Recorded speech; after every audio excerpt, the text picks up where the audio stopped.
Good morning. Pleased to be joined with Vice Chair Ted Lieu as always. At midnight, the federal government officially shut down because Republicans failed to fix the healthcare crisis that they created. This is a sad, serious, and somber moment for the country. Americans are already facing a dual affordability and healthcare crisis thanks to Donald Trump's tariffs and Republicans' big ugly law. And now, because Republicans refuse to come to the table and negotiate with Democrats, Americans can suffer even more. We were elected to solve the problems of this country, not make them worse. And that's exactly what Donald Trump and his Republican henchmen are seeking to do. From the beginning of the Trump administration, Republicans have shown us that they have made their priorities clear. First, their signature legislative achievement.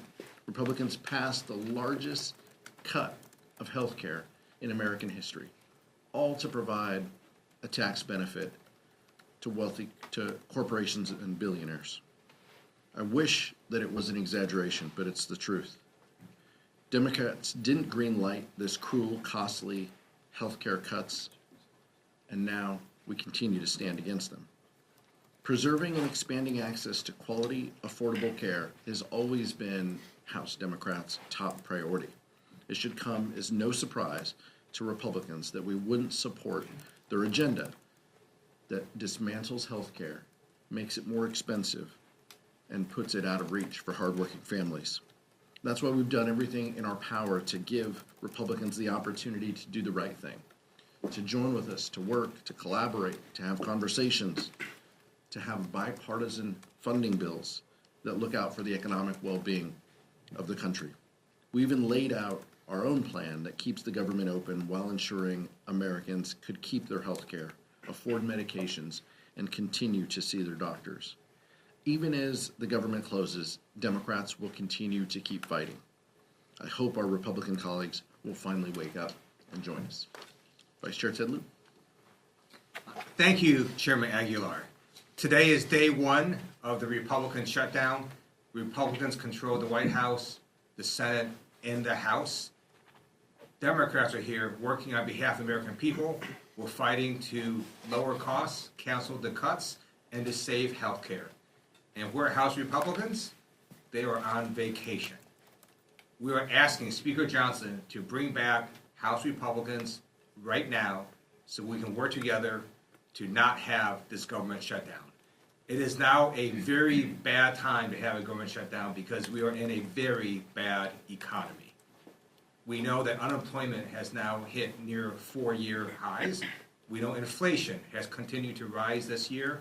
And we just learned today from payroll processor ADP that private sector jobs, which were expected to increase by 50,000 last month, instead decreased by 32,000. Trump's economy is crushing Americans financially. House Republicans need to come back, work with Democrats, and stop this Republican shutdown. Do you have questions? Nick? I was wondering if I could get your reaction to Russ' vote announcing this morning that the administration was putting funding on hold for infrastructure projects in New York, the Hudson River Tunnel and the 2nd Avenue subway. I think this is probably what they meant when Donald Trump said we're going to extract maximum pain. The goal from Donald Trump and his administration has been all along to make this painful. This isn't about policy priorities for them. They want to send a message, and if it means hurting people in the meantime, if it means laying people off, if it means congressionally authorized and designated projects don't continue, it's clear that that's what they mean. This is probably under the headline they said will make Democrats will pay huge price for this, right? Those are their words. So this might mean what they this might be what they mean. Look, this is shameful and it's tough, and it shows that we don't have true negotiating partners, over there. They just want to make this difficult. They've been cheering this on for months and planning for this. And it's unfortunate that this is what Russ Vought decides to do. As Chairman Aguilar said, the Trump administration is inflicting maximum pain on the American people, including the people of New York and New Jersey. The people of New Jersey have a choice this November. They can support someone that is beholden to Donald Trump or not. Thank you, Mr. Chair. This is for both you and the Vice Chair. You as a defense appropriator and Mr. Liu as a veteran, what's your response to Pete Hegseth's speech yesterday? I know that there was a lot going on with the shutdown, but obviously that has big implications. You know, even the president mentioned using American cities as military training grounds. Obviously, when the government opens, you'll have a big role in funding the Pentagon. Again, Mr. Liu, you're a veteran. I wanted to get your thoughts on Mr. Hegseth's speech yesterday. I'll keep mine quick because I'm not the one who's worn a uniform to defend the country like the vice chair. But incredibly, shameful, chaotic, unhinged, inappropriate, and if Republicans can't speak out against what they heard him say, then what are we doing here? All of those points, using service members, putting them in U.S. cities as training grounds, violating posse comitatus. I passed an amendment in appropriations this year that said funds could not be used in violation of posse comitatus. And every Republican, they accepted the agreement. It passed in voice. Chairman Calvert and our Republican colleagues in the full committee of appropriations, passed it. So that's how they feel. They feel this is a non-issue, or they did 2 months ago. I'm curious if they feel things have changed now, and it's unfortunate that we're in this place. But from women not being able to serve in combat, I mean, there's just so many things, Michael. We can go down the litany of terrible ideas and policy positions that the secretary mentioned. By the way, the most unqualified Secretary of Defense that this country has ever seen. So it's hard to take him serious. It's hard to believe him if his lips are moving either. But that's where we are, and it's unfortunate. And I hope that some of our Republican colleagues start speaking against it. But if past is prologue, then they won't. Thank you for your question. We have the most amazing military in the world, and the leadership of our amazing military, we're all gathered together, hundreds and hundreds and hundreds of them. And Donald Trump and Pete Hegseth were expecting rousing applause and standing ovations from our nation's generals, and they were met with silence. It was a silence of the generals. And the generals knew that what Trump was saying was wrong. We do not deploy American forces against Americans in our cities. Our military is not to be used for domestic law enforcement. It is not trained to do that, and our generals simply sat there silently.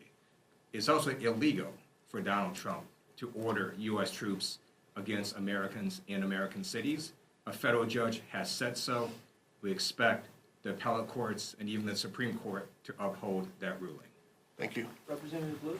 Our expectation is that generals and members of the service follow the Constitution and the Uniform Code of Military Conduct. Those are their guiding principles, and it's our expectation. I don't want any of those individuals to resign or retire. I want them to hold strong to the Constitution and the oath that they've taken. Questions? Representative? Representative, sir? I had one No, quick question. I'm sorry. Eleanor, did you? Oh, I didn't have my hand up. Thank you. I'm Bill. sorry. Go ahead. As I know, you're asking for negotiations. That's what you want out of the Republicans, and you made pretty clear what's going to be needed with these Affordable Care Act subsidies as well as the rescissions provisions too. But are you willing to give anything up in order to get that out of this? This is on. Let me back up for those in the cheap seats and for those at home. Republicans control the Senate, the House, and the White House. They must have a plan to solve this, unless they are talking to us. I mean, if they aren't talking to us, then they must have a plan. They need Democratic votes in order to fund government. So it is on them to engage us, talk with us, show up to work, cancel your vacation, come to work, talk with us. We've been having these conversations, we've been pushing to engage since March, by the way, a CR that we didn't support as well. And we have been saying loudly that we have huge concerns from the rescissions that Donald Trump and his administration have executed to not spending resources that Democrats and Republicans have allocated. We have been telling our Republican colleagues for months these are concerns of ours. And we have told them, work with us, talk with us. And all we got were partisan bills because Speaker Johnson is just interested in being the chair of the Republican conference. He isn't interested, apparently, in being the Speaker of the House and passing things with 218 votes that can become law. That's what he could be focused on, but he's not. He is simply focused on doing what his conference wants, trying to keep them together. It's a shame because as a result, this is what we get. The vice chair said it. There were day one here, and it could have gone a different way, but that's not what House Republicans want. Thanks, Mr. Chairman. You guys have over 200 Democrats in the House. You only lost one vote on this continuing resolution when the vote was on it. Yesterday, before the shutdown even started, Senate Democrats lost 3 votes. Are you worried that as this goes on, we could see a repeat of the CR earlier this year and Senate Democrats let this through? It's a question for the Senate, but I will tell you, each of those senators who voted yes, all of them have said Republicans need to come to the table. Republicans need to negotiate. Republicans need to help avoid the healthcare crisis that they have created. Look, I understand the question, but there is unity in message and what we want. That Republicans need to come to the table. Any one of those senators would agree, and many of the senators who voted no on the CR would say the same thing. Thank you. In the past, in shutdowns, we've seen both sides come together and pass certain measures that would fund military members so that they don't go without pay. I'm just wondering, is there any discussion yet? I know it's early in the shutdown, but is there any discussion about doing any supplemental pieces of legislation like that? And I guess part two, more broadly, Republicans will be back in the House next week. Is there any discussion yet about at least coming to the table and starting a negotiation? Well, in order to come to the table, Republicans have to be here. They're not here. They're scattered across the country, across the world, maybe on some trips, on vacation. We're here ready to work, and that part's unfortunate. We want to avert the healthcare crisis that we know is coming. I appreciate you asking about possible legislation. The majority controls the floor. If Republicans want to put pieces of legislation on the floor, they can next week. We are saying, let's avoid this shutdown. Let's end this, and let's have conversations about what's necessary to fix this healthcare crisis that you've created. But we're not going to take pinky promises like Speaker Johnson hands out to his conference, giving them select committees and other things. Like his word doesn't mean much to House Democrats at this point. After backing away from a truly bipartisan CR in December, that's the floor, by the way, of what we need. Democrats and Republicans coming together, agreeing to a continuing resolution. For those of you new to this room, Republicans backed away from that deal, from that bipartisan agreement, when Elon Musk told them to, and then they had a smaller CR in March that we opposed. So that's the stakes of where we are. I don't control the floor. The vice chair and I don't control what comes to the floor. We'll handle that when Republicans notice it. But House Democrats stand ready and willing to engage and negotiate to end this shutdown if Republicans are serious about addressing the healthcare crisis that they've created. I just wanted to get your reaction to some fellow Democrats as well as Republicans have said, like the thousands of government workers who are going to go without a paycheck, that some members of Congress should also go without a paycheck. Just wanted to see if you agree with that or what you think about that proposal. Members will make their own decisions on that. We're very mindful of how the shutdown affects government employees, people who work for the federal government, who have been furloughed, people who work here in the United States Capitol, people who work as vendors here in the Capitol as well. We know that this is a disruption to them and their families. There's no pride, there's no glee in that. The Constitution indicates that members of Congress get paid, and so that is the current law. Some members will take other positions to have their pay set aside for a moment of time. Every member will make their own decisions. Mike? Thank you. Republican leaders are saying that they're not going to negotiate until the government is open. You're saying you're not going to open the government until they negotiate. So you guys have a real problem up here in the Capitol. With that in mind, do you see anyone in the White House, the president or anyone else, as a better negotiating partner at this point in terms of opening up the government? Even though you just said, what did you just say? We don't have true negotiating partners over there. But is there anyone in the White House who you could talk to? Yeah, I don't think there's. I think it's incredibly difficult, but I think I don't think we trust any deal without Donald Trump in the room and as part of it. House Republicans have proven, even if they agree to something, they have to go back to him to bless it. And so I don't think at this point there's a solution without the president being in the room. And I think Leader Jeffries and Leader Schumer said the same thing in the White House, or something similar to the president in the White House. And I don't think that congressional leaders can push back on that at all. It's proven time and time again to be the case. I hope we were in a different situation where we could engage in that. House Republicans have burnt through their goodwill by walking away from bipartisan deals in the past. Today was the first day that NPR and PBS were stopped receiving federal funds. What are your concerns with this lack of funding? Our concerns are, the bedrock of our democracy is a free press, and that means everybody should get an opportunity to hear the news, no matter your zip code, no matter if you're in a rural community or an urban community. And many communities get their news through one or two, channels or radio stations. And in a lot of rural America, much of that is through NPR and their affiliates.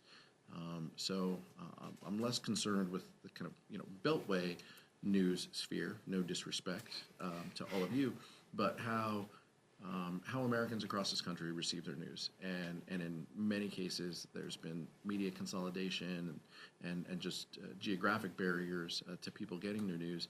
We need to make sure that people have fair and honest reporting so they can make a decision on what's best for them and their families and their communities. And I think the decisions that Donald Trump and House Republicans have made to eliminate that funding is wrong.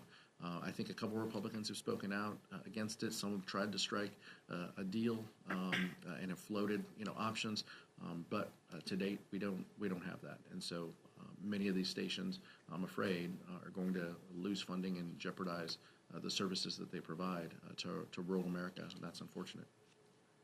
Thank you. Last one. What are your reactions to the tariffs on pharmaceutical drugs that take effect today?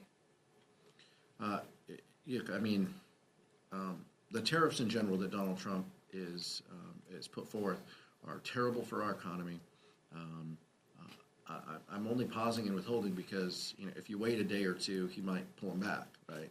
He might pull them back and then put them back on again, off again. It's terrible for the economy. It's terrible for the markets, but more importantly, it hurts people. It adds uncertainty to folks. It raises the cost of health care. It raises the price of prescription drugs. House Democrats have made it a priority to lower the cost of prescription drugs. That's exactly what we did when we were in control, ensuring that Medicaid has the negotiating power, Medicare has the negotiating power that the VA has in keeping the cost of prescription drugs down. That's a policy that we stand by. That's a policy we would expand if we had our options. We want to lower the cost that people pay for pharmaceuticals. What Donald Trump is doing is raising the costs that pharmaceuticals pay. That is diametrically opposed to what we want to achieve, and it's unfortunate, but it continues down the path of chaos and confusion that his administration has rained upon us for 10 months. The tariffs are making this bad economy even worse. So estimates have come out saying that the average American family is going to pay $2,500 more because of Trump's tariffs. And in terms of pharmaceuticals and healthcare, the reason that we are here today, Democrats, is we are fighting in DC to cancel the cuts, lower the costs, and save healthcare. So the Republicans have massively cut healthcare and Medicaid. You're going to have a $500 billion cut come to Medicare if that's not fixed. You have Republicans discontinuing the tax credits for their Affordable Care Act. And in America, if you don't have healthcare coverage and you get really sick, you still get treated at the hospital because we don't let people die. And then those costs get passed along to everybody who does have employer-based healthcare coverage. So those premiums also increase. So we're fighting the lower costs, not only in pharmaceutical drugs, but everywhere in healthcare. And we ask Republicans to stop your vacations and come to DC and work with us. Thank you. Thank you.